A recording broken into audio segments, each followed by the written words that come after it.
más allá de la Dikaiosini. Hola, buenas, bienvenidos a un nuevo episodio de Más allá de la Dikaiosini. Volvimos, hemos vuelto y quería pedirles perdón primero antes de comenzar por esta larga, bueno, no sé si tan larga en realidad, pero este pause ya al podcast en realidad lo necesitaba. Este tiempo he estado pasando por muchos cambios. Gracias a Dios han sido positivos, buenos, pero necesitaba ordenarme en la vida. Y si no me podía ordenar yo, menos podía entregarles algo ordenado. Así que no sé si estoy tan ordenado ahora, pero tenía muchas ganas de volver, la verdad. Así que empezar por eso. Muy agradecido con Dios por todo este tiempo y también, aunque no hemos tenido episodios, he recibido varias personas me han dicho que les ha gustado el podcast, algunos episodios, así que también muy agradecido por eso, muy agradecido por lo que se está haciendo.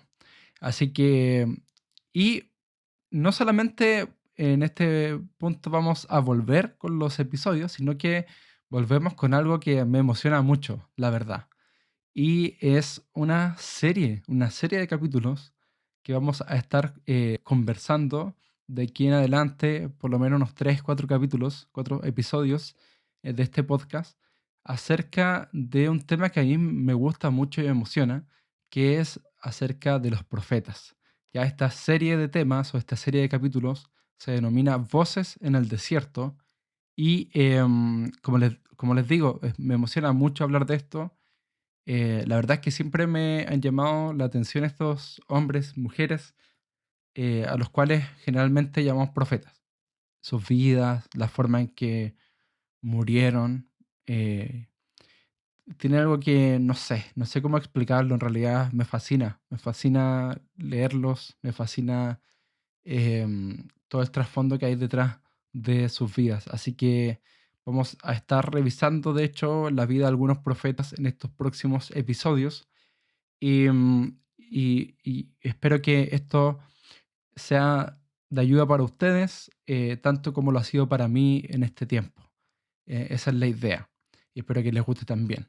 Así que, obviamente, siempre recibo retroalimentación, siempre recibo comentarios y estoy muy abierto a eso. Así que tienen todos los canales disponibles en YouTube, el YouTube, como les dirían algunos por acá.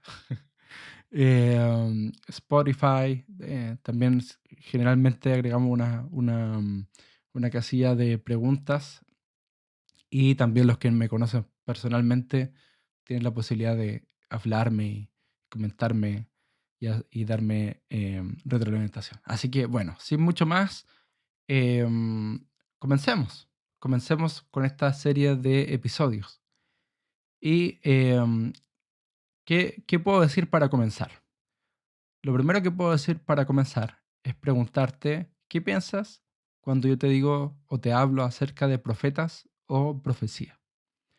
Generalmente cuando nosotros pensamos en profecía o en profetas, lo primero que se nos viene a la mente es que son personas que vaticinan el futuro, que son capaces de decirnos las cosas que van a suceder antes que sucedan.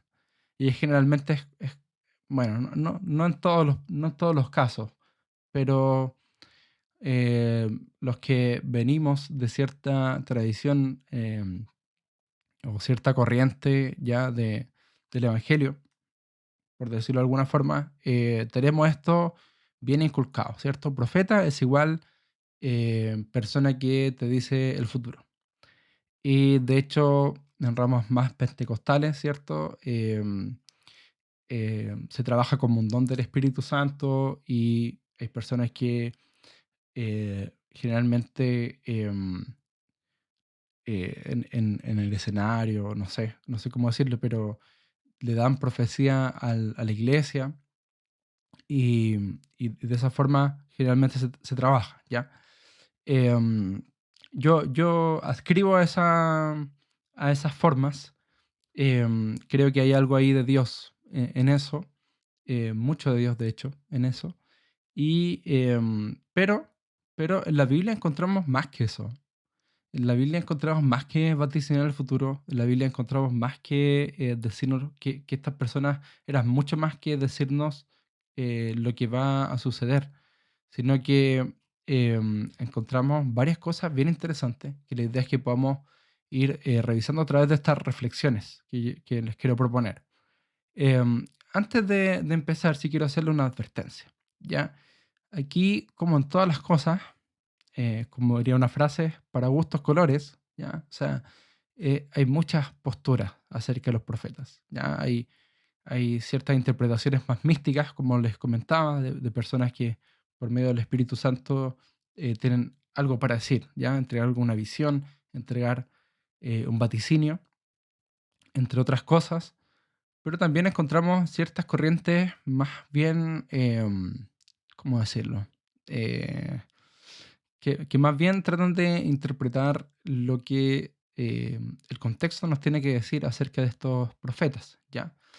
Desde un punto de vista más histórico, por decirlo de alguna forma. Y, y en estas reflexiones vamos a tomar un poquito de las dos, ¿ya? Un poquito de las dos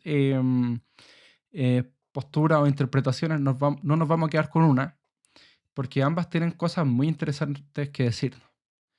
Em, Y para comenzar ya a entrarnos en estas personas llamadas profetas, dicha esta advertencia, ¿ya? ¿Por qué lo digo? Porque probablemente diga algunas cosas que em, no son generalmente muy escuchadas, ¿ya? Y le estoy advirtiendo de ya. Hay un libro que me gusta mucho, que después lo voy a volver a mencionar probablemente, que es de Richard Elliot Friedman, que habla acerca de Jeremías, por ejemplo, como un actor político y social, ya más que como un profeta. Y habla de Jeremías como una persona eh, dentro de un partido político dentro de Israel, ¿ya? Entonces, ese tipo de cositas las vamos a incorporar dentro de estas interpretaciones, de estas reflexiones, perdón. Así que para que ya lo tengan presente. Em, ¿Quiénes son? ¿Quiénes son estos profetas? Em, y quiero empezar a señalar desde ya que estos profetas tienen muchas cosas de personas a las que nosotros denominaríamos hoy como artistas o poetas. Cuando uno lee las profecías, cuando uno lee Isaías, por ejemplo, sí, en general los profetas eh, usan muchos recursos literarios, ¿ya? Desde las metáforas, ¿cierto? Y para describir un mensaje. De hecho, hay profecías que están escritas en prosa. No sé si es tan correcto lo que estoy diciendo en este momento, pero que están escritas a modo de canción o a modo de poesía, ¿ya? Voy a dejarlo así mejor. No me quiero meter en problemas literarios acá. Y de hecho, si mal no recuerdo, uno de los profetas les decía que en realidad sus profecías eran como cánticos, que eran cánticos que agradaban al pueblo, pero nadie le hacía caso, ¿ya? Eran como cánticos bonitos, pero en realidad no, no tenían mucho impacto. Y eso es por la forma en que se entregaba la profecía. Por ejemplo, encontramos a Jeremías hablándonos acerca de Dios como un alfarero. Eso es una metáfora. Em, a Dios como un alfarero, ¿cierto? Y el pueblo de Israel como el barro del alfarero. Eso es un recurso poético. Y es por eso que es necesario como adentrarse un poco en, en esto. De hecho, Pablo, cuando Pablo llega a Grecia, ¿cierto? Atenas, nosotros encontramos que él cita a uno de sus poetas, y en muchas versiones de la Biblia no está traducido como poeta, sino que está traducido como profeta. De hecho, al parecer, se confunden estos dos términos, entre profeta y poeta. Entonces, bueno, ahí tenemos un punto bien importante, ¿ya? Entonces, por eso es que encontramos a estas personas hablando de esta forma, entregando el mensaje de esta forma, porque en realidad, si yo quisiera dar un mensaje, podría ser bien directo, pero no era el modo de estos profetas, ¿ya? En principio, o sea, esto a modo general. ¿Tenían un rol social? Sí, tenían un rol social muy importante, ¿ya? Y como conversábamos, según algunos políticos, en el caso de Amós o Jeremías, por ejemplo, encontramos a Amós denunciando a los principales de Israel, denunciando su obrar, denunciando las injusticias, ¿ya? Cómo excluían a los marginados. Eso es algo bien social. O sea, ese mensaje era bien social, bien social. Em, Como les decía, Richard Elliot Friedman habla de Jeremías como eh, como una persona que estaba dentro de una posición política, ¿ya? Y que su mensaje estaba influida por su posición política dentro de Israel. Em, entonces, estos profetas tienen un rol social muy importante. No solamente, no eran teólogos, ¿ya? No solamente se dedicaban a hablar de Dios y de quién era Dios, sino que su mensaje tenía o pretendía tener un impacto social. También encontramos, por consiguiente, que ellos denunciaban la forma en que la sociedad actuaba, cómo se comportaban con los pobres, por ejemplo, y cómo adoraban a Dios, cómo hacían justicia a los grupos marginales. Y esto es bien importante porque uno en su religión podría decir, bueno, si yo amo a Dios, si yo busco a Dios, si yo oro, si yo levanto una oración, si yo, no sé, voy a la iglesia todos los fines de semana, si yo comparto oraciones grupales, etcétera, y si yo leo la Biblia, si yo me enamoro de Dios, estoy bien, súper bien.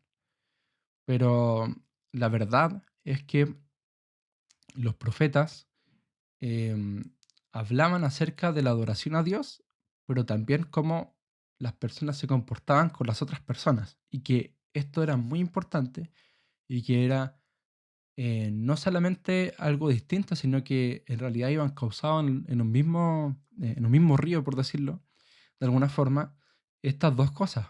Así como tratas a las personas, es como amas a Dios, ¿ya? Y estas cosas no se podían separar, no se podían separar. De hecho, hay una profecía bien famosa que habla acerca de que no quiero sacrificios, decía Dios, no quiero sacrificios, sino que quiero que se practique la justicia, quiero la obediencia, no quiero sacrificios. O sea, hablando de la adoración como un acto en el cual nosotros entregamos justicia a los demás. Entonces, esto va de la mano con lo que decíamos anteriormente, un mensaje bien social. Y Y en esto me quiero centrar en este capítulo, en este episodio, en que no eran populares. Los profetas no son populares. No son populares. Y esto hay que integrarlo muy bien, ¿ya? Estas personas no eran populares. No eran seguidos.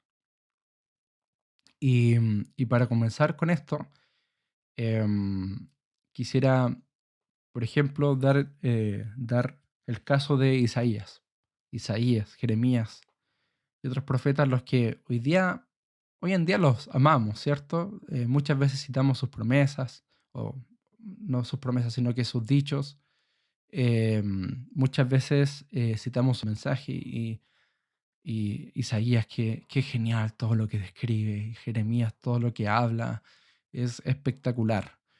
Pero en realidad, en su contexto, estos profetas eran bien odiados y perseguidos. No eran muy amados, no eran populares. Y nadie realmente creía que ellos venían de Dios. O sea, su mensaje era tan impopular que no le daban crédito a sus palabras. Y ahí, bueno, vamos a conversar algo que tiene que ver con esto más adelante, pero eh, nadie pensaba que realmente estos venían de Dios, sino que en realidad eran personas que pensaban que eran personas locas o que se dedicaban solamente a traer malas noticias, pero en realidad eh, no les hacían caso porque en general mm, muchos dudaban que su mensaje viniera de parte de Dios. Entonces, por ejemplo, cuando Israel necesitaba más ánimo para enfrentar y batallar las amenazas externas, vemos a un Jeremías empeñado en que el pueblo se rindiera y se dejara conquistar. Aquí hay unos versos que vamos a leer. Jeremías 27, del 10 en adelante, dice así. Por tanto, y esta es una profecía, ¿ya? Esto es palabra de Dios para el pueblo. Por tanto, no crean en las mentiras que les dicen los falsos profetas, los adivinos, los soñadores, los brujos y los astrólogos. Es que esto era muy interesante. O sea, no solamente es que no les creían, sino que también habían otros autodenominados profetas dentro del pueblo y a ellos sí les creían. A ellos sí les creían. Y vamos a ver por qué. Ellos les aconsejan, dice estos versos, esta visión, ellos les aconsejan que no se rindan ante el rey de Babilonia. Pero si les hacen caso, serán llevados presos a otros países y allí morirán. En cambio, a la nación que se rinda por completo al rey de Babilonia y se ponga a su servicio, yo la dejaré en su propio país para que viva en él y cultive la tierra. Les juro que así será. Esta es una de las profecías de Jeremías. Una de las visiones que Dios les mostró a Jeremías. Después siguen estos versos diciendo lo siguiente. Al rey Sedequías le di el mismo mensaje, esto lo habla Jeremías, y además le dije, si ustedes quieren seguir con vida, ríndanse y pónganse al servicio del rey de Babilonia y de su pueblo, tal como Dios lo ha dicho. Si no lo hacen, morirán a causa de la guerra, el hambre o la enfermedad. Sería una locura no obedecer a Dios. Y que esto es tremendo. Es tremendo porque imagínense lo que Jeremías le está diciendo al rey Sedequías. En ese momento donde Israel más necesitaba coraje para poder enfrentar esta amenaza externa, Jeremías le está diciendo que se rinda, le está diciendo a todo un pueblo con el orgullo eh, de nación, le está diciendo ríndanse. Esto es lo que viene de Dios, que ustedes se rindan, porque en ese momento yo les voy a prosperar. O sea, yo lo encuentro increíble. O sea, si esto no es una prueba de que estas personas no eran populares, o sea, no sé qué otra cosa les puedo comentar. O sea, aquí vemos todos los impopulares que eran personas como Jeremías. Imaginémonos lo siguiente, que nuestro país se encuentra a puertas de un conflicto bélico. Y una persona comienza a decir que Dios dice que deberíamos rendirnos ante la amenaza del otro país. O sea, ¿cómo veríamos a esta persona? ¿Seríamos capaces de creerle a alguien que diga eso? O sea, tal como nosotros pensamos hoy en día, si hay una amenaza de guerra, o sea, que está amenazando con destruir nuestro país, o sea, lo menos que podemos hacer es ir y enfrentarlo, o sea, pelear valientemente, ¿cierto? Y tenemos películas que exaltan esta visión, ¿ya?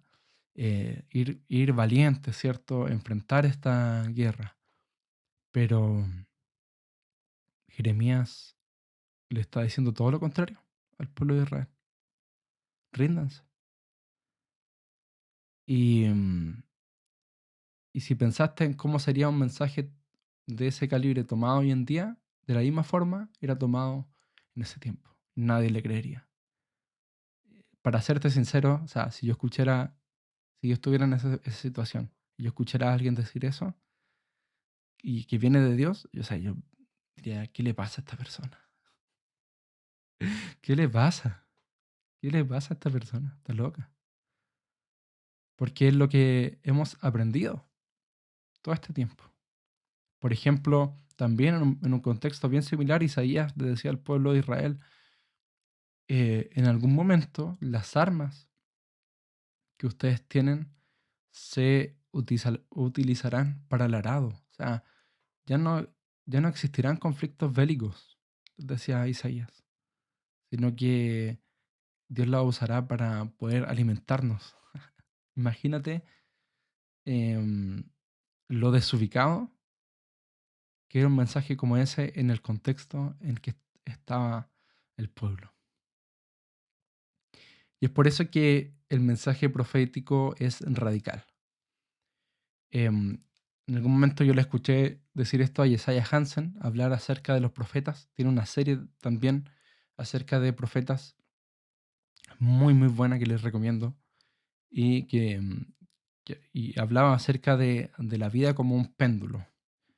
Y que la em, función del profeta, por qué su mensaje era radical? Porque la función del profeta era, imagínate un péndulo, ¿cierto? Girando hacia la derecha y hacia la... O sea, no girando, sino que desplazándose hacia la derecha y hacia la izquierda. em, en un momento está a la derecha y en otro momento está a la izquierda. En un momento está a la derecha y en otro momento está a la izquierda. Em, y la función de los profetas era estar al otro lado del péndulo. O sea, si el péndulo se encontraba a la derecha, los profetas estaban a la izquierda y lo que hacían era arrastrar a través de su mensaje el péndulo hacia la otra dirección. Es por eso, y el péndulo finalmente significa todo lo que es la sabiduría convencional, todo lo que es la propaganda sin sentido. Los profetas nos traen un nuevo mensaje y muchas veces contrario a la corriente de la sociedad. El péndulo es la corriente, el péndulo es aquellas cosas que nosotros, esta sabiduría convencional, aquellas cosas que nosotros tenemos nuestro interior tan arraigada, pero que en realidad no, no necesariamente vienen de Dios. Entonces, es por eso. Es por eso que los profetas tienen como función reorientarnos a la voz de Dios. Y eso casi nunca es popular. O sea, muy difícilmente es popular.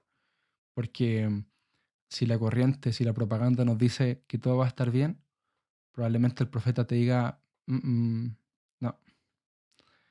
es necesario arrepentirse y cambiar de rumbo. Y al contrario, si la sociedad te dice todo va a estar mal, probablemente el profeta te diga, hay esperanza, así como decía Isaías. En algún momento estos conflictos no van a estar, no van a estar. Entonces, un profeta nunca es popular. Y, y hay algo que quisiera aquí mencionar y y es por eso es que también tomé la decisión de poder llevar esta serie de capítulos, serie de mensajes en este podcast. Es algo que encontramos en 2 de Timoteo 4:3, la segunda carta a Timoteo 4:3. Y tiene que ver con algo que Pablo dice. Pablo en esta carta empieza a darle una serie de advertencias a Timoteo. Y entre ellos empieza a ponerse en este rol de profeta. Empieza a decirle a Timoteo un poco lo que va a ocurrir, ¿ya? Entregarle visión acerca de lo que iba a ocurrir en la sociedad. Y en un momento Pablo dice lo siguiente: llegará el tiempo en que la gente no escuchará más la sólida y sana enseñanza. Seguirán sus propios deseos y buscarán maestros que les digan lo que sus oídos se mueren por oír. Y esto me encuentro increíble, porque independiente de que Pablo se haya referido a esta época o a una época posterior, yo creo que esto siempre pasa. O sea, esto es una constante. Aquí Pablo no solamente está haciendo una radiografía del futuro, sino que una radiografía de todas las épocas. O sea, generalmente nosotros tenemos la tendencia, y es algo muy lógico en realidad, de buscar el mensaje que a nosotros nos gusta. Que buscar el mensaje que nos hace sentir bien con nosotros mismos.